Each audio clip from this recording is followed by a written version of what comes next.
मियाँ बीवी का झगड़ा है, और मैं यही कोशिश करती हूँ और माता रानी से भी प्रे करती हूँ कि उनके बीच के जो डिफरेंसेस है वो मिट जाए। लगता तो नहीं है जिस तरीके से चीजें आगे बढ़ रही हैं वो ज्यादा विवादित ही हो रही है, लेकिन मुझे लगता है कि सब लोग जो उसके अगेंस्ट में मजा लेते हैं, मुझे लगता है कि पारिवारिक मामला है और उन दोनों को शांति से उसको कैसे मतलब सॉल्व करना है वो उनके ऊपर हमको छोड़ना चाहिए। और ये ऐसी जो चीज है प्राइवेसी, उसको ऐसे सरेआम नहीं करना चाहिए। तो मैं सभी से रिक्वेस्ट करूंगी कि जितना शांतिपूर्वक उनको जो डिसीजन लेना है अपने जीवन के बारे में वो उनको लेना चाहिए, और वही दोनों के लिए अच्छा है। अगर वो साथ में रहते तो हम सबको बहुत खुशी होगी, क्योंकि जी काफी ज्यादा सरगर्मी तेज हो गई है और आपके लिए भी चर्चा हो रहा था कि आप बीते दिनों मिली हुई सम्राट चौधरी से। मुझे लगता है ये तो आप लोग जो कंट्रोवर्सी जो चल रही है, हर बार मैं आती हूँ और मैं कुछ काम करने की सोचती हूँ, बाढ़ ग्रस्त जब भी कहीं पहुंचती हूँ तो लगता है कि क्या ये उसी दिशा में जा रहा है। तो मैं आप लोगों से यही कहूंगी कि उस दिशा में तो नहीं जा रहा है। मेरी कोशिश हमेशा रही है कि बाढ़ के वक्त मैं जाऊं, उनको मदद पहुंचाऊं, और वो हर साल में करते आई थी, पहले से 10 साल से करते आ रही हूँ। तो अब जो है वो अब इसको फुल स्टॉप लगाइए, और अगर ऐसी कोई ऑफर आती है तो सबसे पहले मैं आप लोगों को बताऊंगी, ताकि अगर वो जेन्युइन तरीके से कुछ करना भी है तो आई एम रेडी कि मैं लोगों के लिए, लोगों को अगर कोई मदद हम लोग कर सकते हैं या पहुंचा सकते हैं, या मैं आज भी गुहार यही लगाती हूँ कि जवनिया में ऐसे आप लोग वोट मांगने के लिए तो पहुंचते हैं ना, तो अब जाइए ना, अब जरूरत है उनको जेन्युइनली। आपको वोट तभी देंगे ना जब आप उनके लिए कुछ करोगे। इस वक्त उनको जरूरत है, आप लोग इस वक्त उनके लिए कुछ करेंगे तो हो सकता है कि आपको। क्या कुछ सलाह रहेगा मैम?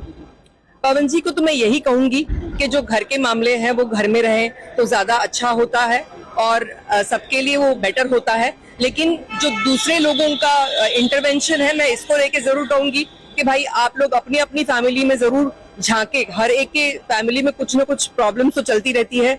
ये मियाँ बीवी का झगड़ा है, अपना समझा ले, सुलझाए। राजनीति कर रही है, इसको क्या कुछ कहेंगे?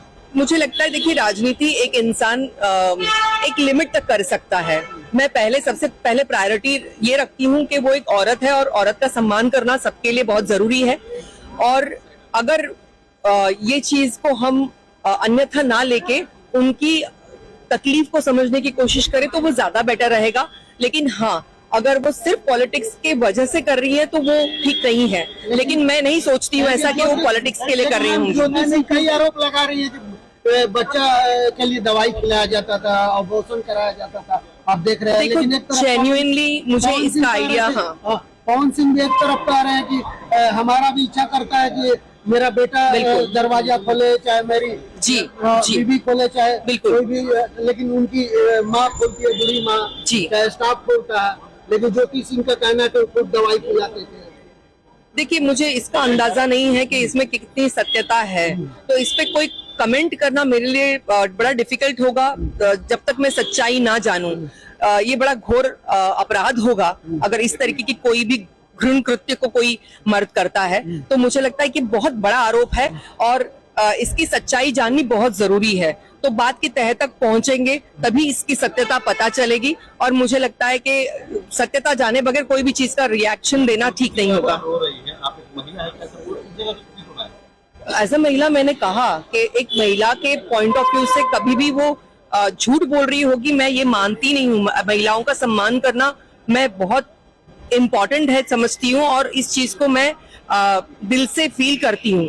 तो मुझे उस पॉइंट ऑफ व्यू से मैं महिला सशक्तिकरण पर इतना बड़ा काम कर रही हूँ, सेल्फ डिफेंस को लेके काम कर रही हूँ, रेप विक्टिम्स के ऊपर जो एक कृत्य होता है लेकिन उसके बाद में आप उसको दर्ज कराने जाते हैं, तो मैं सरकार से गुहार भी लगा रही हूँ कि सेल्फ डिफेंस जैसी टेक्निक्स को हम अपना के उनको स्कूल के एजुकेशन सिस्टम में लाए। तो जब मैं ये बातों को रखती हूँ तो 100% मैं एक स्ट्रॉन्ग फेमिनिस्ट हूँ, और महिला के हमेशा साथ में रह के उनके अधिकारों के लिए, वो मेरे पिक्चरों में हो या मेरे हर रोज के व्यवहार में हो, ये बहुत लोगों को स्ट्रांगली दिखाई देता है कि मैं कितनी स्ट्रांग फेमिनिस्ट हूँ। तो मुझे लगता है कि 100% मैं ऐसे इंसान का साथ जरूर दूंगी जहां पर उनको मेरी जरूरत है। लेकिन मैं अभी फिलहाल इस बात पर टीका टिप्पणी नहीं कर सकती हूँ कि कौन सही है कौन गलत है, बात की सत्यता जाने बगैर। अब ये काम तो जिस डिपार्टमेंट का है उनको ये पता करना होगा, और मुझे लगता है इसका पता लगना बहुत जरूरी है ताकि सत्य पता चले। आप ज्योति सिंह से बात करने की कोशिश की? मैंने ज्योति जी से मेरी हमेशा बातचीत तब रही है जब वो इलेक्शन पॉइंट ऑफ व्यू हम काराकाट में मिलते थे। उसके बाद में ज्योति जी का पर्सनल नंबर ना मेरे पास है, ना ज्योति जी से मेरी पर्सनली कोई बातचीत हुई है, ना ही मेरी पवन जी से बहुत रेगुलरली कोई बातचीत होती है। कभी कभार हमारी जब बातचीत होती है, वो भी व्यस्त है अपने कामों में, तो अभी फिलहाल मैं खुद भी डिस्टर्ब नहीं करूँ।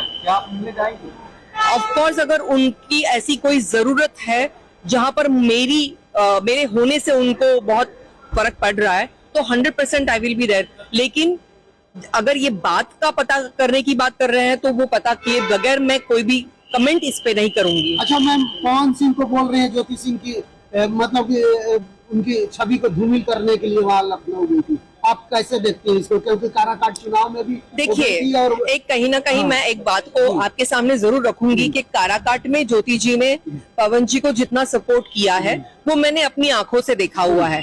तो इस बात को हम नकार नहीं सकते हैं कि ज्योति जी ने पवन जी को पूरी तरीके से सपोर्ट किया है और हमने वो अपनी आंखों से देखा है कि वो हमने 2 दिन वहां पे जब कैंपेनिंग किया है तो ज्योति जी लगातार उनकी अम्मा के साथ में कैंपेनिंग कर रही थी और मैंने वो देखा है।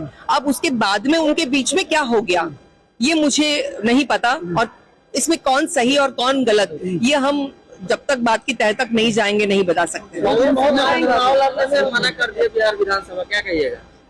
मैं सोचती हूँ कि उनके वैयक्तिक मामले जब इतने हावी हो रहे हैं तो उसको अगर पॉलिटिकल एक एंगल से जोड़ के अगर दिखाया जा रहा है तो उनका ये डिसीजन जनता जनार्दन समझेगी कि सही है या गलत है। अगर वो इतना बड़ा स्टेप ले रहे हैं तो उसमें बातों में कुछ चीजें रही होंगी जिसके वजह से वो ये डिसीजन ले रहे हैं और मुझे लगता है कि बड़ा दुर्भाग्य है पवन जी का इस मामले में। मुझे लगता है पॉलिटिक्स को लेके, क्योंकि जब भी वो उतरे हैं कोई ना कोई मामला ऐसा सामने आके खड़ा हो जाता है कि उनको फाइनली बैकआउट करना पड़ जा रहा है। तो हो सकता है वो जितने अच्छे एक्टर और सिंगर काम करेंगे, मुझे लगता है शायद पॉलिटिकल कुछ अंदेशा दे रहे हैं कि भगवान बोल रहे हैं कि भाई आप स्टार प्रचारक और ऐसे आप अच्छे लगते हो और लोगों के बीच में गाते हुए अच्छे लगते हो, शायद पॉलिटिक्स आपका it's not your cup of T. मुझे लगता है कि वो जिस तरीके से उनके ऊपर कुछ एलिगेशंस लग रहे हैं या कुछ उनको किसी बात से डर लग रहा होगा तो 100% उनको उस पॉइंट ऑफ व्यू से वायु सुरक्षा मिली होगी और उसको उनको ध्यान रखते हुए आगे अपने डिसीजंस और काम भी उसी दिशा में करना चाहिए। Thank you.